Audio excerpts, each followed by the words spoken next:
Karena ideologi G30S itu ideologi.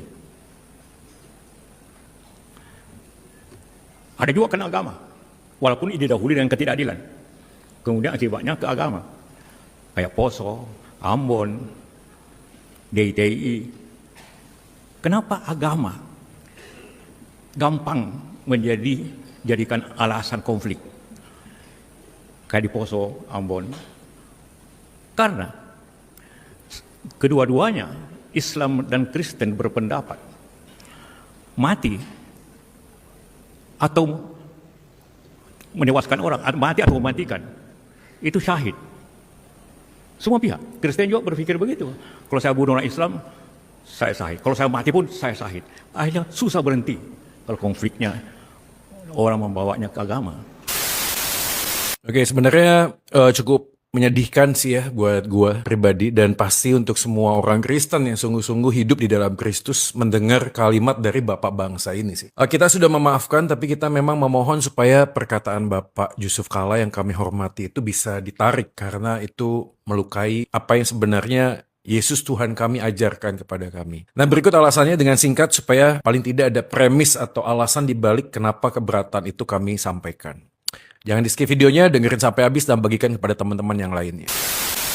Oke, yang pertama adalah karena memang Pak Yusuf Kalla itu menjelaskan tentang isu konflik yang terjadi karena ketidakadilan. Dan memang kita juga nggak bisa menutup mata akan sejarah kekristenan yang memang diwarnai oleh berbagai macam konflik, lalu kemudian terjadilah pertikaian. Abad pertama saja. Contoh yang paling gampang adalah ketika orang-orang Yahudi menyalibkan Yesus. Dan kita tahu alasannya adalah pada saat itu orang Yahudi merasa Yesus sudah menganggap diri sebagai Tuhan. Dan itu menjadi alasan kemudian Yesus disalibkan. Dan bergerak kepada masa yang berikutnya kita juga melihat misalnya inkuisisi. Orang-orang yang berbeda aliran, berbeda pandangan teologi kemudian harus menuai sebuah hukuman. Atau mungkin kita ngomong tentang gerakan reformasi. Kita juga nggak bisa membantah bahwa memang ada oknum sekali lagi yang atas nama ajaran kebenaran kemudian menghancurkan patung-patung di gereja-gereja Katolik pada saat itu. Dari semua kejadian itu kita bisa menjelaskan lebih banyak lagi. Itu memberikan sebuah fondasi dasar bahwa masalah manusia itu bukan sekedar modifikasi perilaku, karena ini masalah hati. Karena masalah hati, ajaran apapun yang akan didengarkan oleh manusia berdosa, outputnya pasti akan buruk karena masalahnya adalah dosa. Itulah yang menjadi alasan kenapa kemudian Yesus datang ke dalam dunia ini, karena sejak perjanjian lama para nabi sudah menjelaskan aku akan memberikan hati yang baru. Kenapa? Karena memang manusia setelah jatuh dalam dosa itu tidak punya kemampuan untuk melakukan apa yang baik yang berkenan kepada Tuhan. Bahkan atas nama agama pun kita bisa berkonflik. Itu sudah jelas karena landasan dosa. Karena Yesus datang, dia mau menyelesaikan masalah utama manusia itu dosa, dia menebus dosa manusia, dia bangkit mengalahkan kuasa dosa dan sengat maut. Disitulah menjadi jawaban sebenarnya bahwa kita ini percaya Yesus bukan untuk membela agama, bukan. Tapi karena kita ingin menyatakan akan kasih justru. Karena pada waktu Yesus pun dipersekusi, diadili dengan semena-mena, bahkan disalibkan dengan tidak bertanggung jawab, dia pun tidak membalas. Bahkan dia menyatakan untuk mengampuni orang yang melakukan sesuatu yang salah kepada dirinya. Karena semata-mata Yesus datang ke dalam dunia pun tidak mengajarkan sebuah agama. Dia menyatakan dirinya yang adalah jalan, dirinya adalah kebenaran, dirinya adalah kehidup.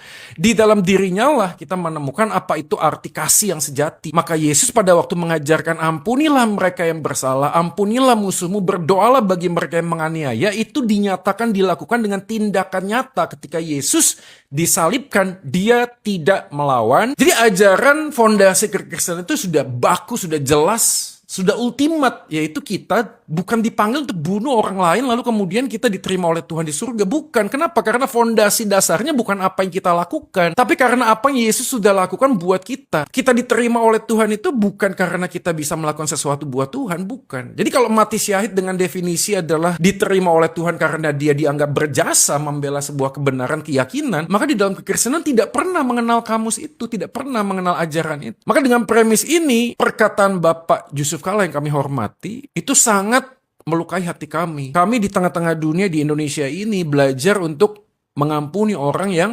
melakukan ketidakadilan kepada kami. Kita berusaha berdoa buat orang-orang yang memusuhi kami. Kami belajar untuk memahami bahwa pemerintah adalah wakil Tuhan, yang kami masih menaruh hati kami kepada pemerintah ini untuk menegakkan keadilan tengah-tengah dunia ini. Tapi kami tidak pernah diajarkan untuk mati syahid, membela kekristenan, diterima Tuhan, apalagi menewaskan, membunuh orang lain. Tidak pernah sama sekali. Salam Toleransi buat kita semua, NKRI harga mati. Saya Joy Manik, saya pamit. Solidio Gloria, bye-bye.